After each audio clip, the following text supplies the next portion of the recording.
Hi there, it's Nicole from Lawn Fawn, and today's card showcases the new Smart Cookie stamp set and coordinating dies.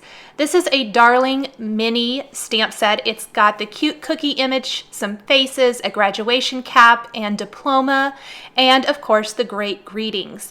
I am stamping multiples of that cookie to create this whole, it looked kind of like a whole assortment of cookies with that little smart cookie thrown in. So to start, I have this scrap of Neenah Solar White cardstock that I'm going to stamp the cookie on using the Simon Says stamp Intense Black ink. This is a great ink for Copic coloring. I'm going to stamp a bunch of cookies. I'm not sure exactly how many I'll need for the finished card, so I just went ahead and grabbed some scraps of paper and stamped a bunch of them. If I have any left over, I could use them for another project. What I ended up doing was taking them from the center focal point of the card and working them on that outside border on the card base itself. So I did end up using every little bit of cookies that I have here, which is great. There's no waste.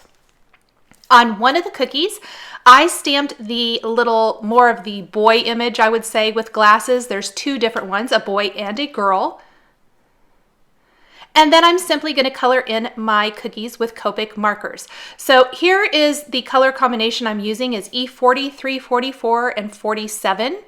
And I'm going to color one of them completely so you kind of see how I colored it with the light color, then the dark color around the edges, the mid-tone color, and then blending it out with the lighter color. To make it go fast, I simply started just laying down the color on all of them. So I went in and did the light color for all of the cookies. Then I'll go in and add that dark and blend it out with my mid-tone. Just simply going to color in all of the designs and add that great color. You could also do this with some on watercolor cardstock or Bristol smooth cardstock using Zig Clean Color Real Brush markers. You could use distress markers. You could use watercolors. Lots and lots of different ways to color these in. The main thing is just to get them all colored. Once they're colored in, I'm going to go ahead and die cut those with the coordinating die. It was a lot of repetition. I would recommend watching TV or a movie or just something to make it go a little bit faster. Then I did stamp the graduation cap and I'm going to color that in with Copic markers as well. Now I kind of laid everything out to make sure I liked the design itself. So I've got that stitched rectangle frame plus the greetings from the Smart Cookie stamp set. I always kind of like to make sure everything's going to fit. Once I have my graduation cap colored in, I am going to die cut it with the coordinating die as well. And this graduation cap is the perfect size to fit lots of the other Lawn Fawn critters. So you can definitely think about mixing and matching with some of your other Lawn Fawn stamp sets. I did add some definition to the eyes on the cookie with a black glaze pen. I'm also going to add a little highlights with a white pen and then go over the glasses themselves with glossy accents. I kind of think that the little highlights that I created disappeared. They didn't necessarily disappear, but they didn't show up real well when I added that glossy accents and it dried completely. So once that glossy accents is completely dried, I'm going to add that white glaze pen on top of the glossy accents. Now I need my frames and my background, so I'm simply going to die cut this stitched rectangle frame several times, 4 times in fact. I'm going to keep the inside on one of them and use that as my inside panel and then stack 4 of those frames, one on top of another around. I didn't get it die cut very good, that first frame, the first pass of my machine, and so I tried to die cut it again and it kind of slightly shifted. So I ended up having to toss that one, but I did die cut 4 of these frames in total. On that middle rectangle piece, I'm going to take some Salty Ocean Distress ink and apply the ink to that rectangle. Darker at the bottom, lighter at the top. It's something I do a lot. I just kind of tend to like that look.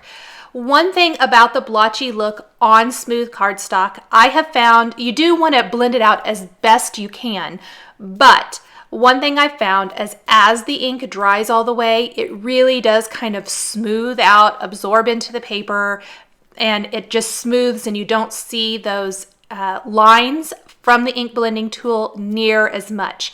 But you do want to blend it as best you can. So I'm going to go all the way up here to the top. It gets very light near the top of the panel. Blend that out.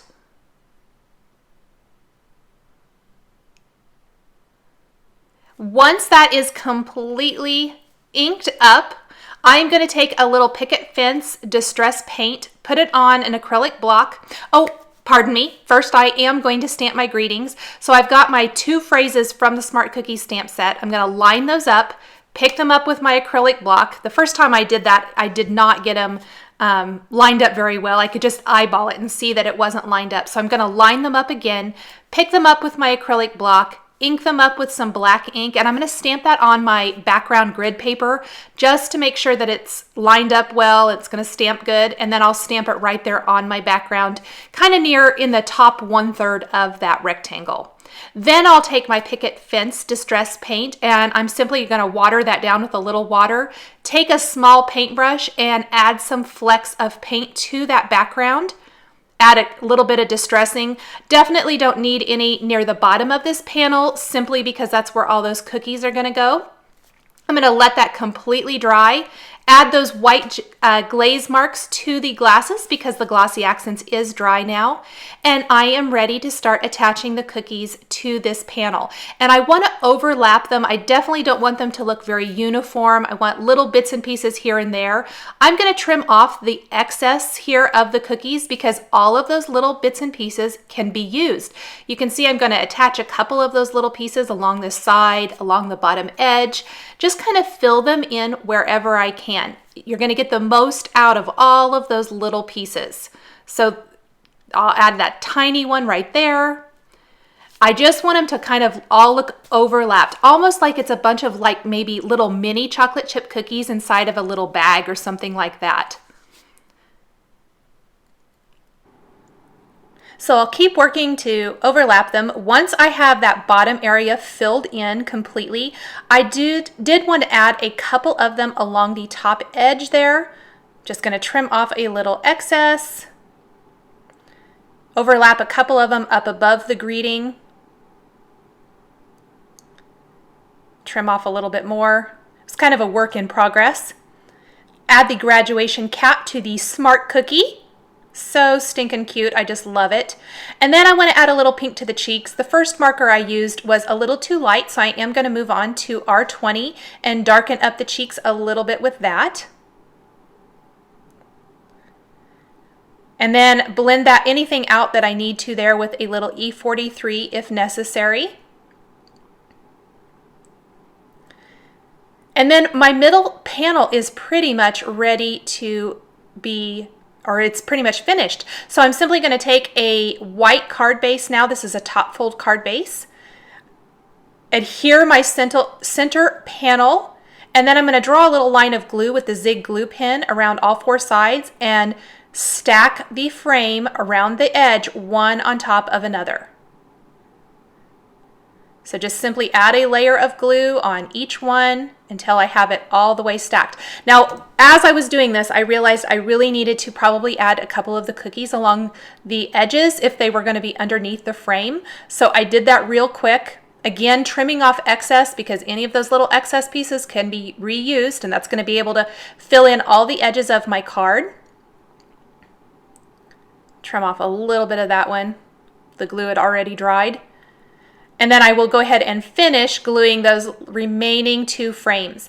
I like to do this. It adds a little bit of dimension. You could definitely also use foam, fun foam underneath this as well. And that is going to finish up this Smart Cookie card.